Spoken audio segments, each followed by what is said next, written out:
de l'éveil, de la spiritualité, on s'expanse avec nos vibrations, avec nos énergies, on arrive à franchir des plans, des caps.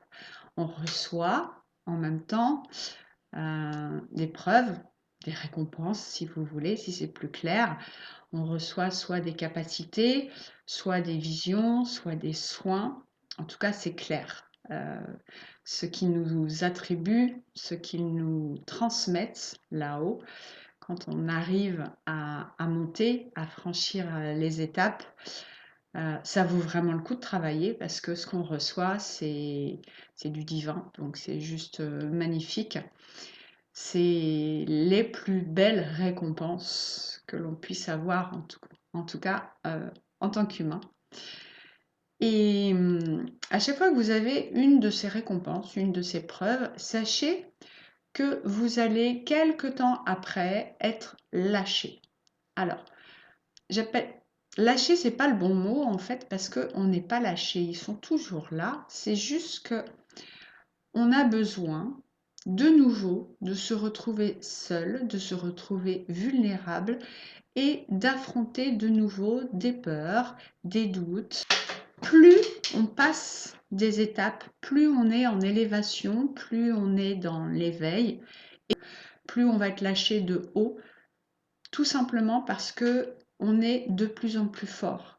Plus vous allez monter haut, plus vous êtes en relation avec votre âme et vous savez que vous êtes assez fort, consciemment, énergétiquement, pour affronter ce que vous allez devoir affronter donc quotidiennement.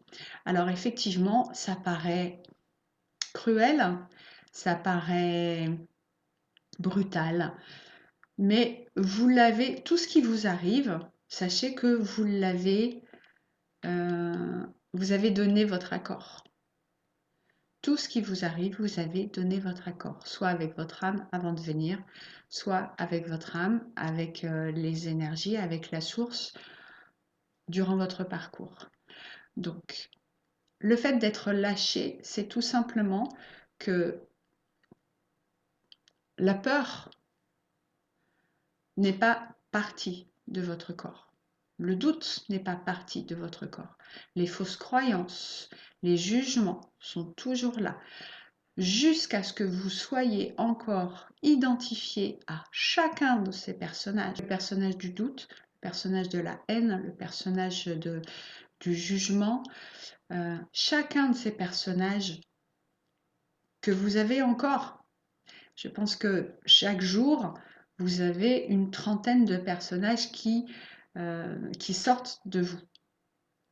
Et chacun de ces personnages doit être vu, doit être compris et du coup doit partir. Et pour que ce personnage, en général, les personnages, ce sont des personnages égotiques, des personnages du mental. Donc en fait, ce sont des personnages qui ont surgi par la peur. Donc c'est toutes ces variantes que vous avez forgées durant votre vie.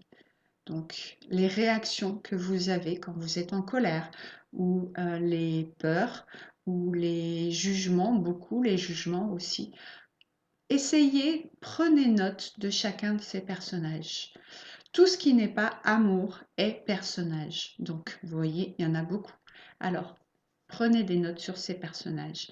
Et puis, lorsque vous apprenez des nouvelles qui vous font souffrir ou lorsque vous êtes avec des relations nocives, ou lorsque vous êtes entouré d'énergie négative, c'est là qu'il faut ne pas vous braquer. Il ne faut pas essayer de vous renfermer. Au contraire, c'est comme ça que ça marche en tout cas. Vous prenez toute la douleur, toute la peur que vous avez, laissez-la venir à l'intérieur de vous. Ne la gardez pas, ne vous fermez pas à cette peur parce qu'elle va rester à l'intérieur. Donc, laissez venir. Ok? On dit souvent, dans la spiritualité, on compare la peur à un animal sauvage. C'est-à-dire que vous acceptez cet animal sauvage, vous l'enfermez dans une cage, mais vous la regardez. ok? Et cet animal sauvage, si vous la regardez, si vous êtes toujours à côté, elle va continuer à vouloir vous griffer, à vous grogner dessus. Elle va essayer de vous faire peur. Donc continuez à être à côté, à avoir peur, mais mettez-vous en distance. Regardez-la, regardez comment elle fonctionne, et puis vous allez regarder, vous allez vous rendre compte qu'elle va commencer à s'épuiser doucement. Et puis, une fois qu'elle sera vraiment fatiguée, à force de vous grogner dessus, parce que si vous mettez une cage et que vous partez, l'animal, donc la peur, elle va s'arrêter de grogner parce qu'il n'y aura plus d'ennemis. Mais par contre, à chaque fois que vous reviendrez vers la cage, elle va de nouveau vous attaquer. Et c'est ce qui se passe dans la vie. C'est que vous mettez vos peurs, vos doutes dans des cages et vous les recouvrez. Et à chaque fois que vous êtes en prise avec une émotion, une situation ou une personne qui vous remet face à cet animal sauvage, à cette peur, à cette crainte, à cette croyance, de nouveau, vous prenez des coups de griffe et de nouveau, vous vous faites grogner dessus et vous avez peur. Donc, restez à côté de la cage, regardez ce personnage, cet animal se déchaîner, regardez cette douleur, rentrez en vous, ressentez-la vraiment. Restez calme, restez dans le cœur, surtout, soyez dans le cœur et soyez patiente. Mettez-vous en méditation, c'est le mieux. Faites venir, faites surgir cet animal sauvage, laissez-le s'épuiser et puis vous allez voir qu'il va partir. Et vous faites ça avec chacun des personnages, chacune des douleurs, des énergies qui vous font du mal et qui bloquent votre vibration, tout simplement. Donc la nuit noire de l'âme, elle sert à ça, elle sert à vous laisser seul face à cet animal sauvage, à ces animaux sauvages, parce qu'on en a beaucoup. Il faut les affronter les uns après les autres et ne pas demander. C'est aussi pour ça qu'ils vous laissent seul, c'est que beaucoup de personnes demandent des soins. Alors les soins, c'est quoi? C'est vous demander à ce que cet animal vous soit enlevé. Mais ça vous sert à rien, donc on va vous enlever cet animal, mais le lendemain, vous allez croiser un autre doute, une autre peur, une autre crainte, une autre énergie venant d'autres personnes. C'est votre karma. C'est vous qui l'avez établi avec votre âme. Donc, de toute façon, vous devez gérer ce personnage, cet animal, cette peur. Vous avez à le gérer. Vous avez à le dompter et à l'éliminer. Donc, il faut passer par là. Donc, il y a un moment, il faut arrêter de demander des soins. Il faut arrêter de se faire soigner et il faut se soigner soi-même. Et c'est comme ça qu'on évolue.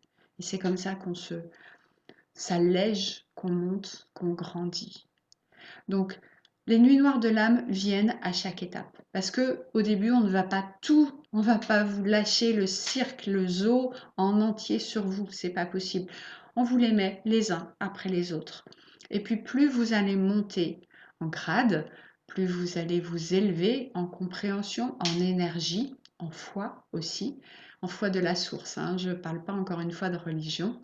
Et plus vous allez accepter avec votre âme d'affronter ce personnage, cet animal, de plus en plus fort. Et plus vous allez réussir à les engranger, à les transmuter à l'intérieur avec votre cœur.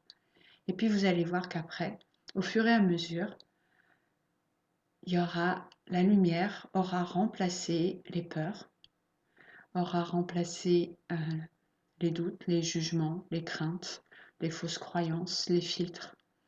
Et vous serez lumineux. Voilà, c'est un petit peu le but. Donc, toutes ces nuits noires de l'âme, ne vous inquiétez pas, elles sont là pour vous faire avancer, pour vous faire progresser. Je le dis depuis le début, lorsqu'il vous arrive quelque chose alors que vous êtes sur ce chemin, soyez en confiance. Tout a une raison. Et je viens de vous expliquer du coup la raison pour ces nuits noires de l'âme. Voilà, j'espère que vous avez un petit peu plus compris ce qui vous arrive. Vous êtes sûrement peut-être aussi dans cette période. En ce moment, c'est un petit peu compliqué pour beaucoup. Donc, gérez ça tranquillement. Soyez dans l'amour. Dites-vous que si vous Vivez ça. Si vous êtes en train d'affronter ça, c'est parce que vous avez décidé, vous avez donné votre accord, c'est parce que vous êtes assez fort. Donc croyez en vous, croyez en nous, croyez en eux. Soyez dans l'amour, dans l'un, dans le soi. Namasté.